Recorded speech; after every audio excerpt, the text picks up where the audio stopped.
73 فرقوں والی حدیث کی کیا اہمیت ہے؟ ہر فرقہ اس حدیث کو فرقہ بنانے کی دلیل کے طور پر پیش کر کر کے اپنے بزرگوں کے فرقے کا دفاع کرتا ہے۔ علی بھائی کا اس حوالے سے کیا موقف ہے؟ علی بھائی تو پہلے آپ سے یہ کہیں گے 73 فرقوں والی حدیث کی بڑی اہمیت ہے، اس لیے کہ اسی کی اہمیت کو اس امت نے پکڑا ہوا ہے اور اجاگر کر رہی ہے اپنا لقمہ اس کے منہ میں ڈال کے۔ جو 73 فرقوں والی ایک حدیث جو پبلک میں مشہور ہے نا جامع ترمذی کی، وہ تو ضعیف ہے۔ شیخ البانی، شیخ زبیلی زئی صاحب دونوں نے اس کو ضعیف کہا ہے۔ مشکات میں بھی آپ کو شروع میں کتاب الاعتصام بالکتاب والسنہ چیپٹر میں مل جائے گی کہ نبی علیہ السلام نے فرمایا بنی اسرائیل میں 72 فرقے تھے، میری امت 73 فرقوں میں بٹ جائے گی، سوائے ایک کے سب دوزخی ہوں گے۔ اور پوچھا گیا وہ جنتی گروہ کون سا ہے، تو کہا گیا ما انا علیہ و اصحابی، جس پہ میں اور میرے اصحاب ہیں۔ یہ روایت اصول محدثین پہ سندن ضعیف ہے، البتہ اس کو سپورٹیو ایک صحیح حدیث ہے ابو داؤد کے اندر کہ نبی صلی اللہ علیہ وآلہ وسلم نے فرمایا کہ میری امت کے 72 فرقے دوزخ میں جائیں گے اور صرف ایک جنت میں جائے گا، فرقہ نہیں گروہ، طائفہ منصورہ۔ اور نبی علیہ السلام فرمایا وہ ہے الجماع، یہ بھی ساتھ بتایا۔ آپ دیکھیں 73 فرقوں والی حدیث جو لوگ بیان کر رہے ہیں وہ ساتھ بتاتے نہیں ہیں کہ اس فرقے کا نام بھی آیا ہے، فرقہ نہیں کہنا چاہیے اس گروہ کا، الجماع۔ الجماع کس کا نام ہے؟ کسی کا بھی نہیں۔ بریلوی کے الجماع اپنے آپ کو کہتے ہیں، دیوبندی، اہل حدیث، شیعہ، کوئی بھی نہیں کہتا۔ الجماع کا مطلب ہے امت کی مین سٹریم، اجماع امت جو موٹے موٹے عقیدوں کو لے کے چل رہی ہے۔ اور آپ علیہ السلام فرمایا کہ میری امت میں ایسے فرقے پیدا ہوں گے جیسے باولا کتا کسی کو کاٹ جائے اور اس کا اثر ایک ایک رگ و ریشے میں داخل ہو جائے، اس طرح میری امت میں بدعت پھیلے گی۔ اچھا، نبی علیہ السلام نے بھی دیکھا ہے کہ یہ کتے کی مثال دی ہے۔ مجھے بتائیں کہ یہ کسی گروہ میں بدعت کا پھیلنا جس باولے کتے کے کاٹنے سے ہوگا، نبی علیہ السلام فرمایا وہ کتا کوئی ہاکی کا پلیئر ہوگا، کرکٹ کا پلیئر ہوگا، یا کوئی مولوی ہوگا؟ ظاہر ہے مولوی کسٹوڈین ہے نا، عقائد کا کسٹوڈین کون ہے؟ مولوی۔ تو علماء کو نبی اسلام نے، علماء سو کو کیا فرمایا؟ کتا، اور باولا کتا، پاگل کتا۔ بلکہ قرآن میں سورۃ الاعراف کی آیت نمبر 175 اور 176 میں بلعام بن باورا کی مثال دی گئی ہے کہ اللہ تعالیٰ فرماتا ہے وہ کتے کی مثال ہے، جو جیسا کہ زبان ہانپ رہا ہے، وہ اس پہ بوجھ ڈالا جائے تب بھی زبان ہانپے، نہ ڈالا جائے تب بھی زبان ہانپے۔ المستدرک الحاکم میں صحیح سند کے ساتھ حدیث ہے کہ یہ جو جس کی مثال دی گئی ہے قرآن میں، کہا گیا کہ وہ صاحب علم تھا اور بعد میں وہ پستی میں جا گرا، اس سے مراد یہودی عالم بلعام بن باورا ہے، عبداللہ ابن مسعود کہتے ہیں رضی اللہ تعالیٰ عنہ۔ قرآن میں بھی کتے کی مثال، حدیث میں بھی کتے کی مثال۔ اور اب آپ دیکھ لیں، جب ہم کہتے ہیں کہ جی آپ علماء سو کو کتا کہا گیا تو وہ پھر ہم سے ناراض ہوتے ہیں۔ نبی علیہ السلام تو وَإِنَّكَ لَعَلَىٰ خُلُقٍ عَظِيمٍ ہے، ان سے اعلیٰ اخلاق کسی کا نہیں، پھر بھی آپ کہہ رہے ہیں کتے کی مثال ہے۔ تو وہ روایت ٹھیک ہے کہ 72 جہنم میں جائیں گے، ایک جنت میں، لیکن اس میں الفاظ نہیں 72 ہمیشہ کے لیے دوزخ میں جائیں گے، یعنی ان کا کام دوزخیوں والے ہیں۔ ورنہ نبی علیہ السلام یہ کلیئر کرتا ہے کہ 72 تو ہمیشہ کے لیے دوزخ میں ہے اور ایک ہمیشہ کے لیے جنت میں، یعنی اپنے اعمال کی وجہ سے ڈومیننٹ ان کا پورشن جہنم میں جائے گا۔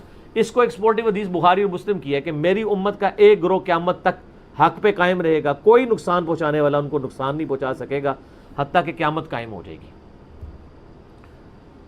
تو یہ جو لوگ ان احادیث کی بنیاد پہ اپنے گروہ کو جنتی کہتے ہیں اور دوسرے کو دوزخی، پہلے تو یہ کلیئر کر دیں جنتی فرقہ کوئی بھی نہیں ہے، فرقہ تو ہوتا ہی وہ ہے جو اصل سے ٹوٹ کے الگ ہو، جنتی گروہ ہے، طائفہ منصورہ، کامیاب گروہ۔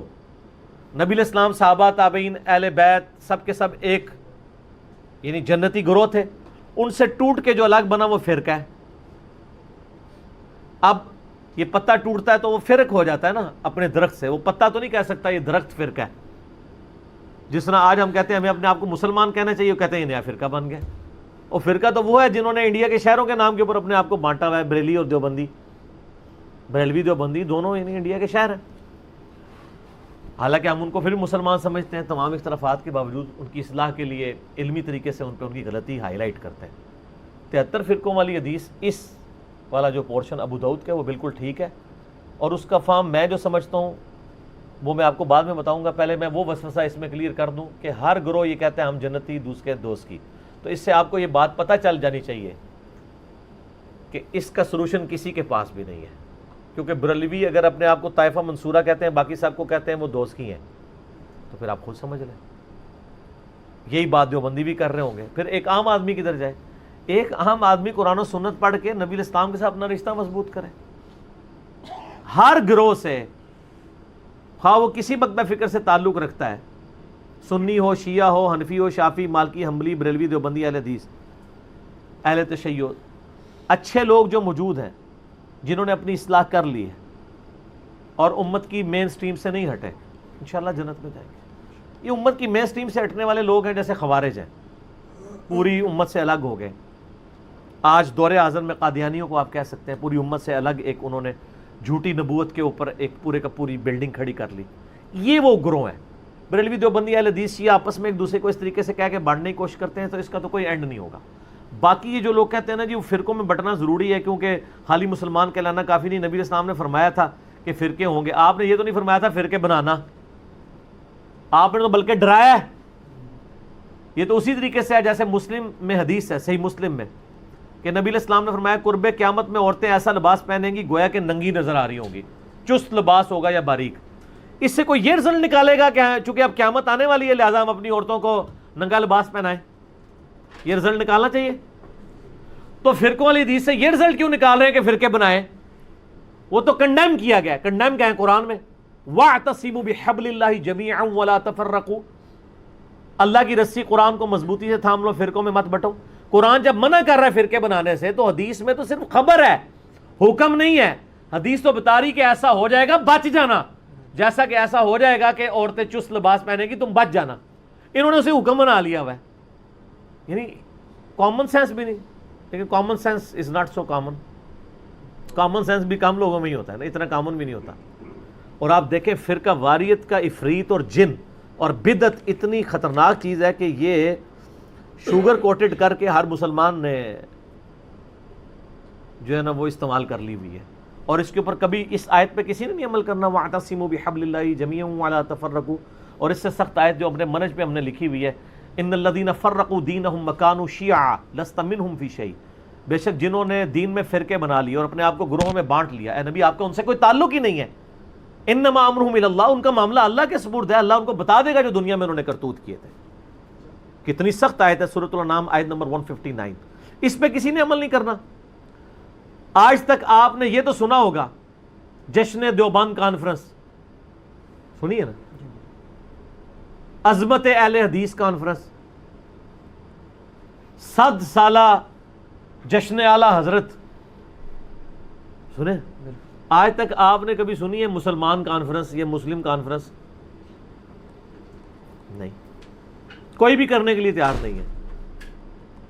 ان چیزوں کو فخریہ کرتے ہیں. اور جو اللہ نے ہمارا نام رکھا تھا ہوا سماکم المسلمین من قبل وفی ھذا، اللہ نے تمہارا نام مسلم رکھا تھا اس قرآن سے پہلے، ابراہیم علیہ السلام نے رکھا، اللہ نے اس قرآن میں انڈورس کر دیا. آپ کسی کو جا کے نا میں مسلم ہوں ایسے دیکھنا شروع ہو جائے گا، میں کافر ہوں. آپ کسی بریلویوں کی مسجد میں جا کے نا میں بریلوی ہوں، کہیں ماشاءاللہ. آپ کہیں دیوبندی ہوں، تھوڑا سا منہ چڑھائے گا لیکن کہے گا ہاں دیوبندی بھی ایک فرقہ ہے، وہ فلاں جگہ ان کی مسجدیں ہیں. اہل حدیث بھی ایک فرقہ ہے، ٹھیک ہے آپ نے اگر اہل حدیث ہیں تو آپ اس مسجد میں چلے جائیں. لیکن اگر آپ جا کے کہہ دیں خدا نہ خواستہ کہ میں مسلم ہوں، مسلمان ہوں، تو اس کے چہرے کا رنگ فق ہو جائے گا، وہ سمجھے گا آپ نے اس کو گالی دے دی ہے. اس سے بڑی کیا لعنت پڑ سکتی تھی کہ مسلم نام سے آپ چڑھ جائیں، جو ہمارا فخر تھا. ما کان ابراہیم یہودی ولا نصرانی، ابراہیم نہ تو یہودی تھے نہ نصرانی تھے، ولکن کان حنیفا مسلما وما کان من المشرکین، بلکہ وہ تو حنیفہ تھے، سب سے ٹوٹ کے ایک اللہ کے ہو جانے والے.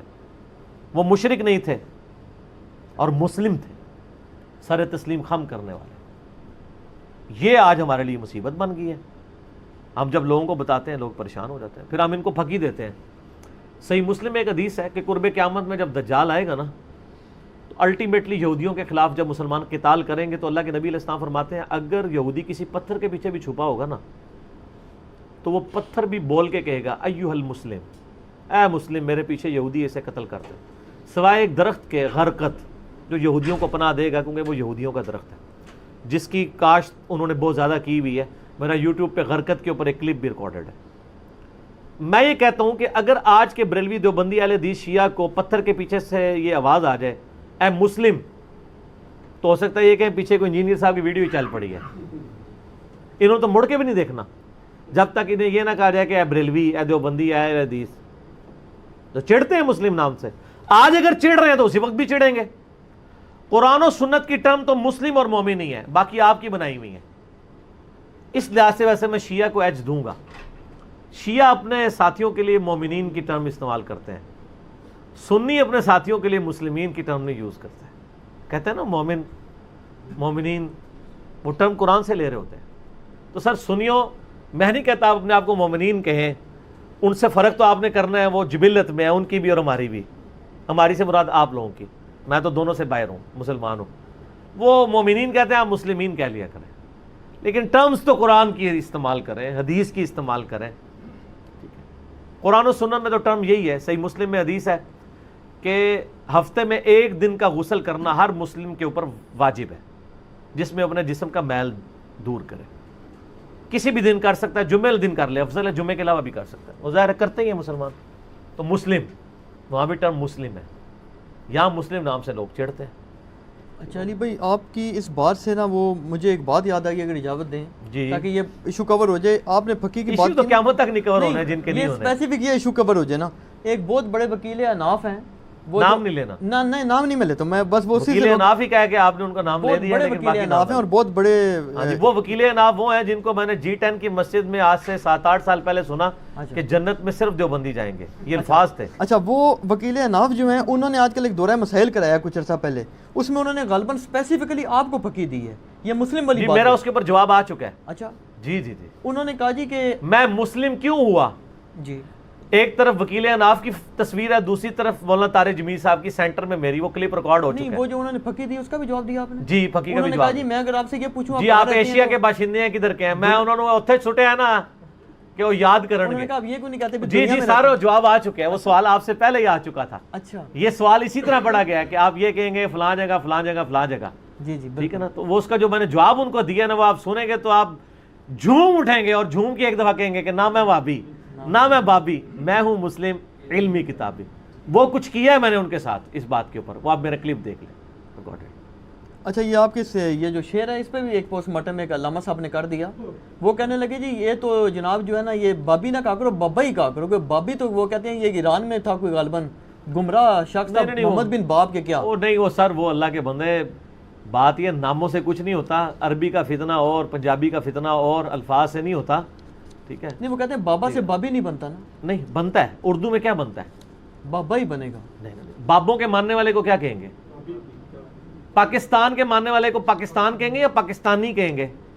افغان صوبے سے تعلق رکھنے والے کو افغانی کہیں گے ان کے ملک سے، یا افغان کہیں گے؟ افغانی کہا جاتا ہے نا. تو یہ نی وہ ہے، نون یاز ہے، نی ان کو کہ اردو بھی تھوڑی سیکھ لیں. یہ بابی ہم عربی میں نہیں کہہ رہے، اردو میں کہہ رہے. اردو میں کیا؟ ٹھیک ہے، تو بابی بنے گا.